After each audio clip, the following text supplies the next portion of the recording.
Hello, and welcome to the second episode of Breaking the Narrative. I'm your host, Liliana Zylstra, and today I'm joined by Protect Life Michigan's Director of Strategy, Trevor Polo. We actually worked together this past summer. Trevor developed the strategy behind Operation Zero, a persuasion campaign to reduce public support for abortion, which launched in the suburbs of Detroit, Michigan.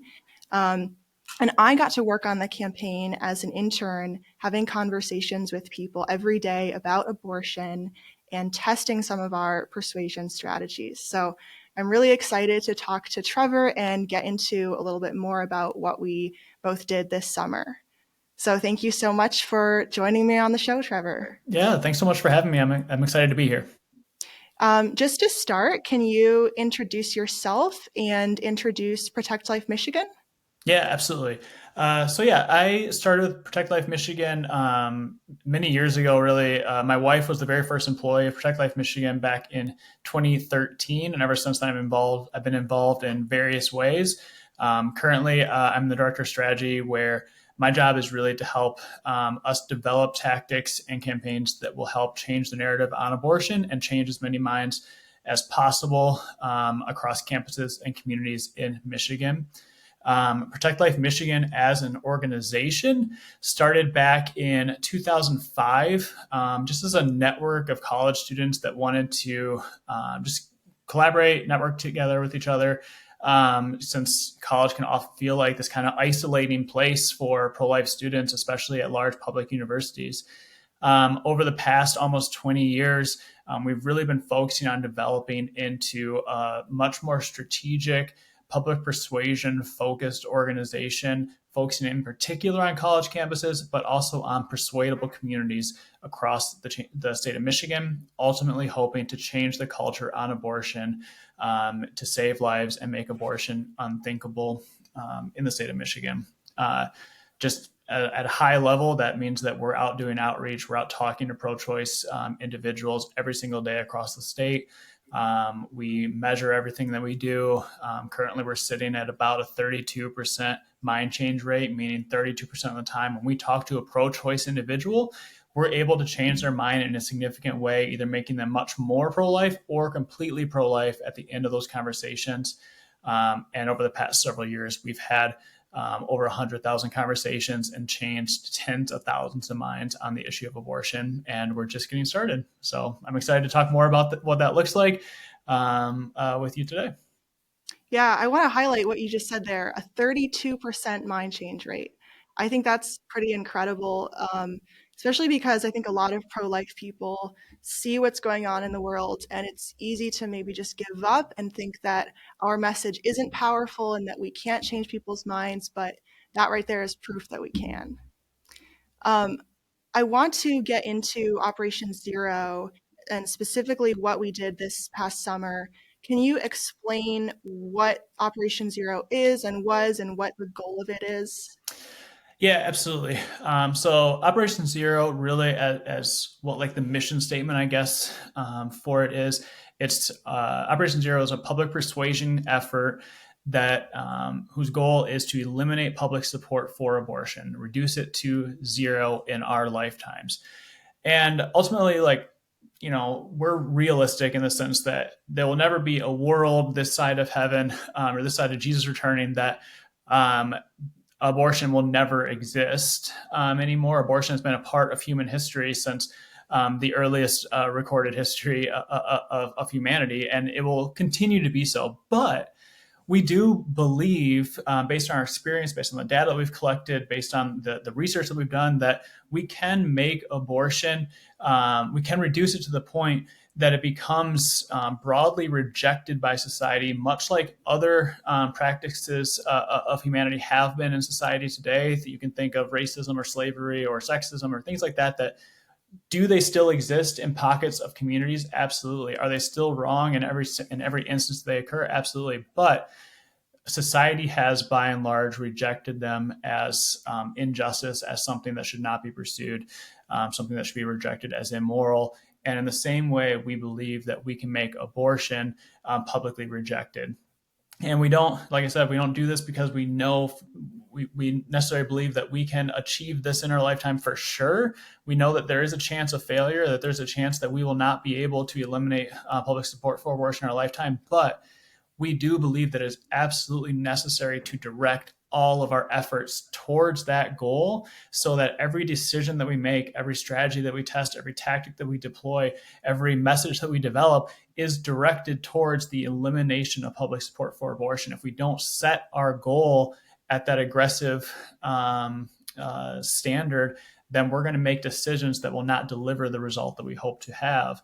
We need to set our goal at the complete elimination of support for abortion, and then develop strategies that will bring us closer to that in our lifetime, and work to build a movement of young people in particular that will be able to change the way society thinks and talks about abortion, change the way that institutions of power like the Republican Party or the church think and talk about abortion, and ultimately the way that communities legislate the issue itself.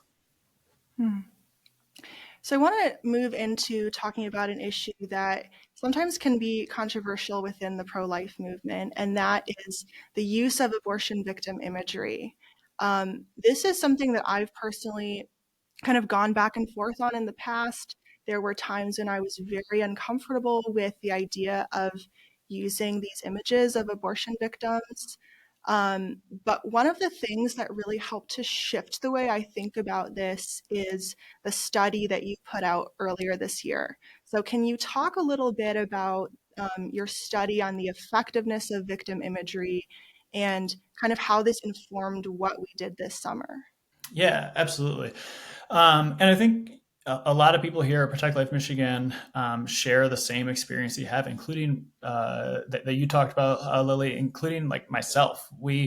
I used to be individually not supportive of the use of abortion victim imagery. And at Protect Life Michigan, we were not an abortion victim imagery organization for most of our existence. It was really only about 6 or 7 years ago that started to change here.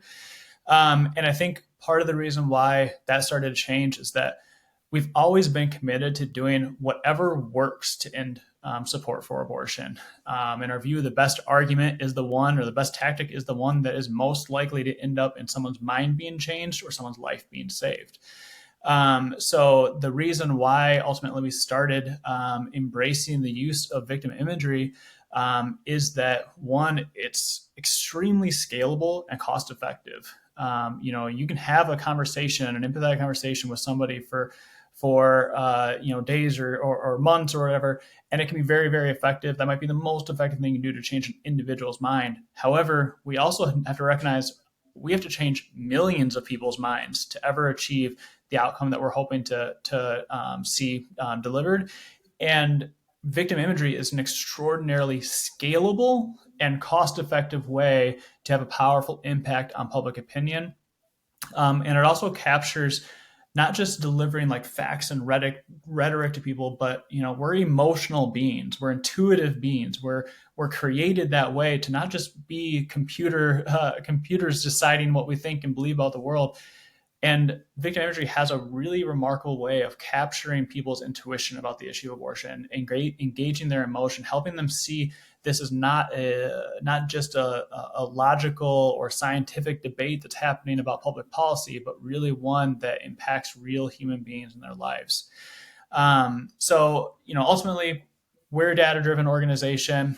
My background is in the tech industry and in data engineering in particular, and I want to make sure that whatever I do, whatever we do as an organization, is driven by data. So this past year, we wanted to test basically our experience with victim imagery.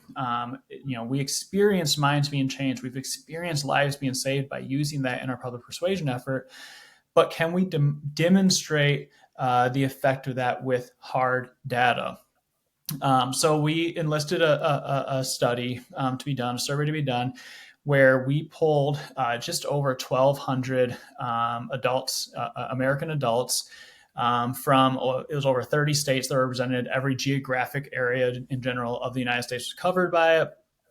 And we tested basically pro-life messages without victim imagery. So delivering a brief, like kind of like Instagram graphic of what the pro-life position might be. And then for half of the participants of that group, that's all they saw. And then we asked them what they thought about abortion. The other half of the group, all they saw was the image of a child that had been aborted. And then we asked them what they thought about abortion. The goal was to compare the effect of just generic pro-life messaging to victim imagery and see if victim imagery had a demonstrable impact on people's aversion to abortion compared to pro-life messaging by itself. And just at a high level, people were generally, the population of people that saw victim imagery were almost 2 times as likely to indicate reduced support for abortion compared to the population that just saw a pro-life message. In particular, what was interesting is when we broke it down by demographics. So young people were nearly 5 times as likely to be impacted by images compared to older adults. Men and minorities also had a much more significant positive reaction to the use of victim imagery. And by positive reaction, I mean they became more pro-life at a much higher rate than older people. Typically, white older people were less impacted, but the younger you were, if you were a minority, if you were a male, you're 2 to 5 times as likely to express reduced support for abortion just by seeing images without any pro-life statements accompanying them. And that study, we have that study on our website, so you can read the more detailed breakdown of the results. But what was encouraging is that we already had this kind of historical case for why the use of victim imagery has been effective in social reform movements of the past, nearly every social reform movement of the past. We also had our experience of seeing and hearing minds changed on college campuses with using these victim imagery or victim images as opposed to other tactics that don't.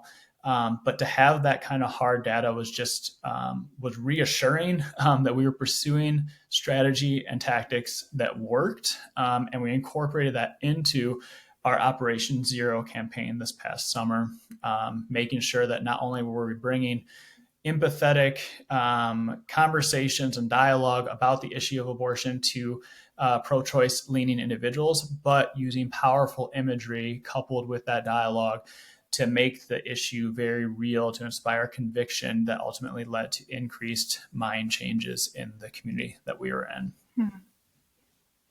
So having all of that data, what's your kind of like simple response that you might give to someone who says, I understand maybe this is effective, but I still just really can't get on board with the idea of using these, disturbing images, showing these people that maybe aren't prepared for it, how do you kind of respond to that question?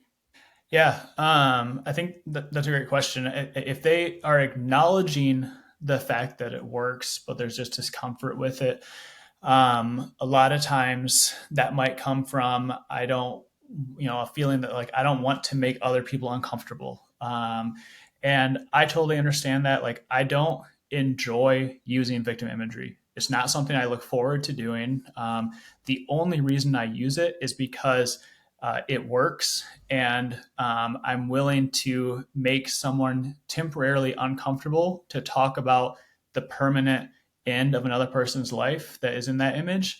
And I think that ultimately, like whatever discomfort that brings you or the other person pales in comparison to the consequence of abortion, which is the permanent loss of life of that unborn child. Ultimately, the reason that the abortion industry thrives is because it relies on anonymity of its victims. It relies on hiding the victims away from the rest of the world by keeping them nameless and hidden and voiceless and powerless. As long as it can treat them like it's medical waste or medical trash to get rid of, then abortion will thrive. It's only when we show the humanity of the unborn child that has been victimized by a system that is designed to use violence for profit. It's only when we're able to bring the faces of abortion victims to the population that the larger society will start to see it as a form of violence and reject it wholeheartedly. So I want to move on to talking about another aspect of this strategy that I find very exciting, which is deep canvassing. And I actually came across this idea during the summer of 2023. I was reading this book called How Minds Change by David McRaney, which is all about the psychology of persuasion. And so he starts describing how deep canvassing works. And as I'm reading, all I can think about is we need this in the pro-life movement, and how come no one has done this yet? So at the time, of course, I didn't know that I would actually get to be a part of the first pro-life organization to use deep canvassing. So can you talk a little bit about where this strategy came from and why it's useful for our movement? Yeah, absolutely. And I think one of the best ways to explain what deep canvassing is to try to like contrast it with something that people might be more familiar with, which is like traditional door-to-door canvassing. So a lot of people might have taken part in canvassing or have someone knock on their door and talk to them about some political candidate or something like that. Traditional canvassing is really, a politician brings in all these people and they want to go knock on doors. And what they're trying to do is they give them this like very brief, pretty scripted idea of what to talk about. It should last maybe 3 minutes or 5 minutes tops. They'll knock on the door. They'll say, "Hey, don't you care about X, Y, and Z things?" Someone will say, like, "Absolutely." And they'll be like, "Well, then you need to know about candidate Smith and vote for this person on this day. Do I have your vote? Can I count on your support for that?" And people will be like, "Absolutely, yes, for sure." The characteristics of traditional canvassing is you're typically going after your base. You're going after people that are inclined to believe with you, but might not go out and vote, for example. So if you're a Republican, you're going after Republican leaning individuals that might not vote in off year elections, for example, and you're trying to activate them, get them to the polls by making sure you hit on those things that they already care about, remind them to vote, and associate those things with the candidate of your choosing. Traditional canvassing is highly effective at what that does. The effects, might last 3, 4, 5 weeks. You can kind of get someone's commitment to last that long, and you can turn an election by getting a 1%, 2% bump, basically, in your get out the vote effort, basically. Deep canvassing is different than traditional canvassing in a couple ways, and it really originated back in like 2008, roughly, and it originated on the left side of the political spectrum. Back then, there was a vote in California to try to legalize gay marriage in the state, and it was voted down by Californians, which was kind of shocking to the country because California is typically one of the more progressive states, obviously. And for it so recently, that wasn't even 20 years ago, for it to so recently have rejected gay marriage was kind of shocking to the progressive movement. And they said, we must be doing something wrong. We must not understand what makes people decide to vote or behave in the way that they do. So they said, instead of traditional canvassing, where we go out to our base and try to activate them for the next several weeks, let's start doing deep canvassing. Let's try to understand the electorate that clearly is not yet aligned with us. And what deep canvassing does differently is that instead of going after people that are likely already supporting you in some way or likely to support you, you go after people that disagree with you, people that are opposed to your position that you're trying to spread. You aren't trying to engage in a 3 to 5 minute conversation about things that are going to already be on their list of things they care about. Instead, you're asking questions and you're trying to understand what is driving people's beliefs on this certain issue. What is holding them back potentially from seeing things the way that you do? And it really is trying to engage in storytelling and empathy as part of that. So understanding the deep complexities that sometimes go into these moral issues that people are wrestling with, their hurts, their fears, their anxieties, their identities that really can be barriers to mind changes. You need to dig into those, figure out what those root things are, and start talking with people about them in order for them to start changing their behavior, meaning the way that they vote. Ultimately. So deep canvassing is really about storytelling, empathy, conversations with people that you disagree with. Those conversations might last 10 minutes, they might last 2 hours.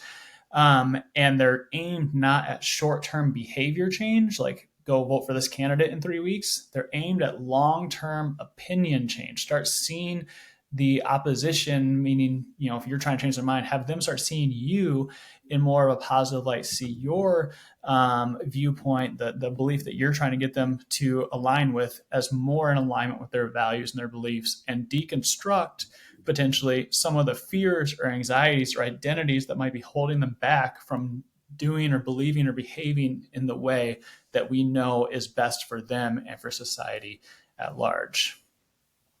Hmm. So I remember when we started out this summer, we didn't necessarily know how everything with deep canvassing was going to go. I'm curious if there was anything that surprised you, and like when you started deep canvassing, what do you think is the most challenging part of it? I think one of the more challenging parts, or that was also maybe one of the surprising things, uh, is kind of like the trust that needs to be there sometimes.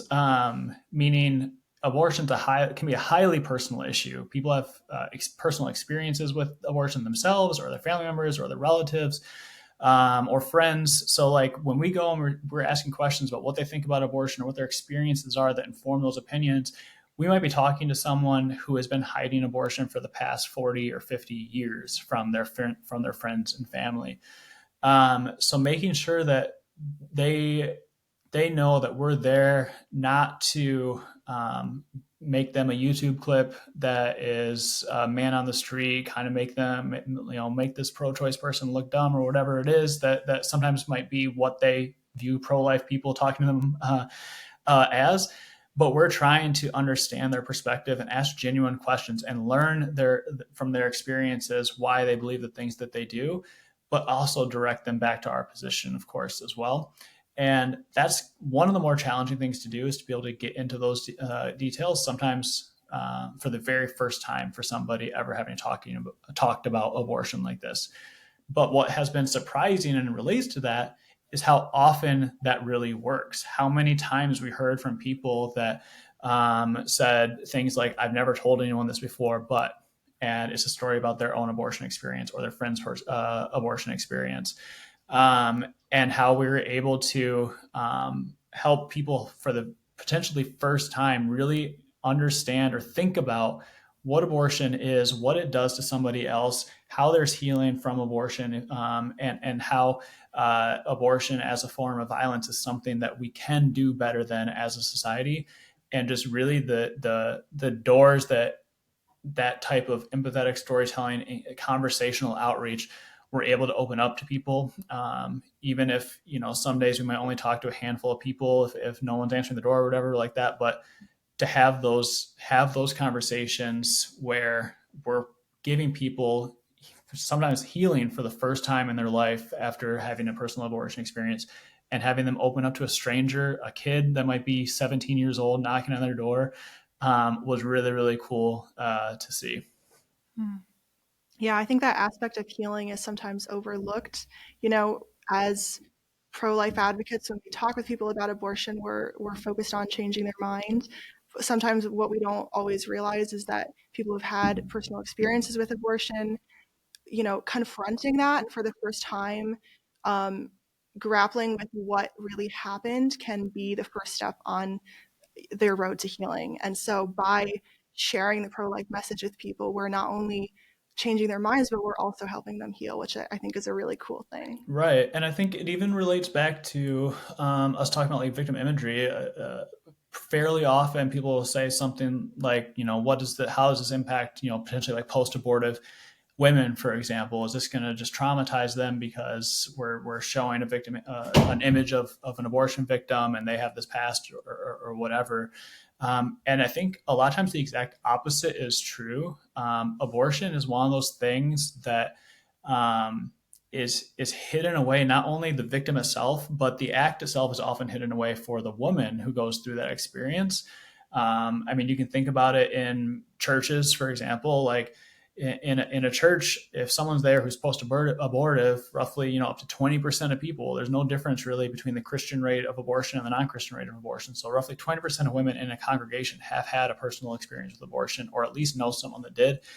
And so often our pastors or our church leaders are not talking about abortion. They might talk about every other sin or every other controversial issue that we might talk about. We'll talk about lying and sex and pornography and all kinds of stuff. But abortion is one of those things that we typically hold back. And I think, unfortunately, what that can cause a woman in a congregation to think is that abortion is either one, permissible, like there's no real issue with it, otherwise we'd be talking about it more, or two, it's so bad, it's so evil, it's so wrong that the blood of Christ can't possibly even cover that. So then they're left either dealing without dealing with the cost of abortion, or they're left dealing with unbearable shame about it. And what we found when we go out with victim imagery, a lot of times that will bring an opportunity for them to confront for the first time in their life, potentially, what happened to them or what they chose to do, or the situation that led to an abortion. And we've had opportunities to pray with women. We've had women break down in tears, not because they're angry and traumatized, but because they're grateful that for the first time, someone is showing abortion for what it really is, and they're not lying about it. They're not hiding behind slogans and bumper stickers. We're being honest about what it is. And they so badly wish that someone else had done that for them years or decades ago. If only someone was out there showing what abortion really was to them, their child, their grandchild, whatever, might still be here today. So we have an obligation not to let fear get in the way of sharing the reality of abortion, but actually an obligation to women to do more of it, I think. So looking back at this summer, we tested a lot of new things and I think had a lot of success, but of course there's still a lot more to be done. Um, what would you say are your biggest takeaways from everything that happened and everything that we learned from Operation Zero? Yeah, I think ultimately, like, the number one thing that was encouraging is that broad scale public persuasion on this issue is possible. We saw our community, we engaged in polling before, during, and after Operation Zero, and we saw the community that we were in of roughly 80,000 people become 7 to 8% more pro-life in a few month period of time. With something that we were trying for the first time.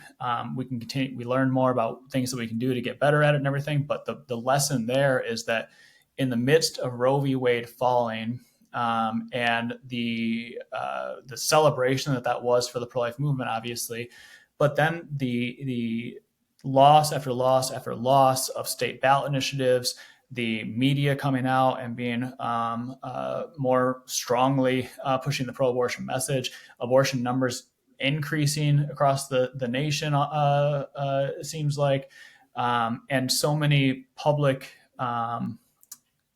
retreats from the issue in institutions of power like the church or political parties or politicians themselves.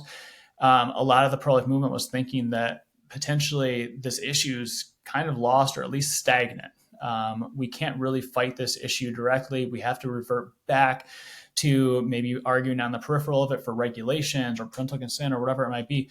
But in reality, I think we have an obligation not to do that from a moral point of view, meaning that we should not abandon the victims of abortion because we fear that the public might not be on our side. But we also have a strategic obligation to do it because we can do it. We are actually able to engage directly on the issue of abortion, ask tough questions about what people think about abortion, and engage in the right tactics that can change an entire community's mind in a short period of time. We can directly confront pro-abortion culture with effective persuasion and see radically effective results.